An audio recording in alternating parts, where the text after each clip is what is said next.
റഷ്യയിൽ നിന്നും ഇന്ധനം പർച്ചേസ് ചെയ്യാനായിട്ട് ഇന്ത്യക്ക് അമേരിക്ക അനുമതി നൽകിയിരിക്കുകയാണ്. അതായത് ശശിയുടെ വീട്ടുകാർ എവിടെ നിന്ന് അരി മേടിക്കണമെന്ന് അപ്പുറത്തെ വീട്ടിലെ സോമനാണ് തീരുമാനിക്കുന്നത്. ഇതിൽ ശശിക്ക് ഒരു പ്രശ്നമില്ല, പക്ഷെ മക്കൾക്ക് ചെറിയ സംശയമൊക്കെ തോന്നി തുടങ്ങിയിട്ടുണ്ട്. എനിവേ, ഇത് അവിടെ നിൽക്കട്ടെ. ഇന്ന് ഇതുപോലെ പല രാജ്യങ്ങളെയും പേടിപ്പിച്ചനുസരിപ്പിക്കുന്ന ഇതേ അമേരിക്ക പണ്ട് ഇന്ത്യയിലെ ഒരു സംസ്ഥാനത്തെ നിരീക്ഷിക്കാനും അവിടുത്തെ ഭരണത്തെ അട്ടിമറിക്കാനുമുള്ള ശ്രമം നടത്തിയ കഥ നിങ്ങൾ എത്ര പേര് കേട്ടിട്ടുണ്ട്? പറഞ്ഞു വരുന്നത് മഹാരാഷ്ട്രയുടെയോ മധ്യപ്രദേശിന്റെയോ ഊപ്പിയുടെ കഥയൊന്നുമല്ല, നമ്മുടെ സ്വന്തം കേരളത്തിന്റെ കഥയാണപ്പാ. രണ്ടാം ലോക മഹായുദ്ധത്തിന് ശേഷം അമേരിക്കയും സോവിയറ്റ് യൂണിയനും തമ്മിൽ ശീതയുദ്ധത്തിൽ ഏർപ്പെട്ടിരിക്കുന്ന സമയം 1957 വാഷിംഗ്ടണിലിരുന്ന അമേരിക്കൻ ഭരണകർത്താക്കളെ തേടി ഒരു വാർത്ത എത്തി. ഇന്ത്യയിലെ ഒരു സംസ്ഥാനത്ത് ഒരു കമ്മ്യൂണിസ്റ്റ് ഗവൺമെന്റ് തെരഞ്ഞെടുപ്പിലൂടെ ഭരണത്തിലേക്ക് എത്തിയിരിക്കുന്നു. ഈ വാർത്ത അക്ഷരാർത്ഥത്തിൽ അമേരിക്കൻ ഗവൺമെന്റിനെ ഞെട്ടിക്കുന്നതായിരുന്നു. കാരണം ഏഷ്യയിൽ ഓൾറെഡി ഒരു വലിയ കമ്മ്യൂണിസ്റ്റ് ഗവൺമെന്റ് ഉണ്ട്, ചൈനയിൽ. ഇന്ത്യയിൽ ഒരു സംസ്ഥാനത്ത് ഇതുപോലെ കമ്മ്യൂണിസ്റ്റ് ഗവൺമെന്റ് വരികയും അവർ പിന്നീട് പടർന്നു പന്തലിക്കുകയും ചെയ്താൽ ഏഷ്യ ഒരു വലിയ കമ്മ്യൂണിസ്റ്റ് ശക്തിയാവുകയും അവർ സോവിയറ്റ് യൂണിയനെ സപ്പോർട്ട് ചെയ്യുമെന്നും അമേരിക്ക ഭയന്നു. അത് തടയുന്നതിലേക്കായി അമേരിക്ക തങ്ങളുടെ ചാര സംഘടനയായ CIA കേരളത്തിലേക്ക് അയച്ചു. അവരിവിടെ വന്നപ്പോൾ കമ്മ്യൂണിസ്റ്റ് ഗവൺമെന്റ് ചെയ്യുന്ന രണ്ട് വലിയ പരിപാടികളെ കുറിച്ച് അവർ കേട്ടു. ഒന്നാമത്തേത് കാർഷിക പരിഷ്കരണ ബില്ലായിരുന്നു, കർഷകർ കൊയ്യുന്ന വയല് കർഷകരുടെ സ്വന്തമാക്കുന്ന പരിപാടി. രണ്ടാമത്തേത്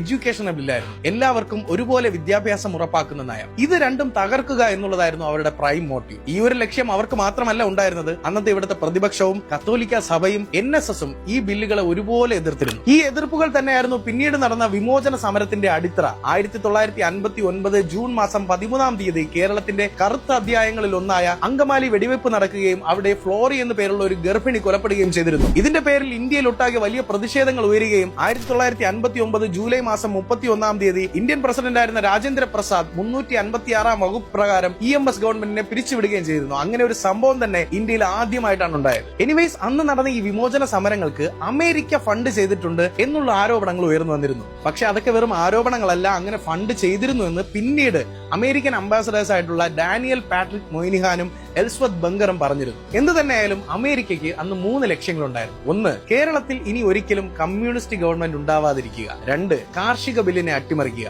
3, എല്ലാവർക്കും വിദ്യാഭ്യാസം കിട്ടുന്ന പരിപാടിയെ തകർത്ത് കളയുക. ഈ പ്ലാനിംഗ് ഒക്കെ നടന്നിട്ട് 68 വർഷം കഴിഞ്ഞിട്ടും അമേരിക്കയ്ക്ക് മുൻപിൽ അടിയറവ് പറയാത്തൊരു നാടുണ്ടെങ്കിൽ അതാണ് നമ്മുടെ കേരളം. ഈ കഥ നിങ്ങളിൽ ഒരുപാട് പേര് കേട്ടിട്ടുണ്ടാവും, പക്ഷെ ഇത് കേൾക്കാത്ത ആൾക്കാരുമുണ്ട്. നിങ്ങൾ കേൾക്കാത്ത വിധം നിങ്ങളുടെ കാതുകളെ ഇവിടെയുള്ള പലരും ചേർന്ന് അടച്ചു മൂടിയിരിക്കുകയാണ്. ഇങ്ങനെ നിങ്ങൾ കേൾക്കാത്ത കേരളത്തിന്റെ യഥാർത്ഥ കഥകളെ തേടിയുള്ള ഒരു യാത്ര ഞങ്ങൾ കുറച്ച് സുഹൃത്തുക്കൾ ചേർന്ന് നാളെ ആരംഭിക്കുകയാണ്. നാളെ തിരുവനന്തപുരം പാളയത്ത് നിന്നുമാണ് ഈ യാത്ര ആരംഭിക്കുന്നത്. താല്പര്യമുള്ള എല്ലാവർക്കും ഈ യാത്രയിൽ പങ്കുചേരാം. എനിക്ക് ഇൻസ്റ്റാഗ്രാമിൽ ഒന്ന് DM ചെയ്താൽ മതി. നമുക്ക് ഒരുമിച്ച് കേരളത്തിന്റെ യഥാർത്ഥ കഥയെ മറ്റുള്ളവർക്ക് കാണിച്ചു കൊടുക്കാം. This journey is actually meant to proclaim that the real story of Kerala is pretty different from the bullshits showing in that fucking cinema.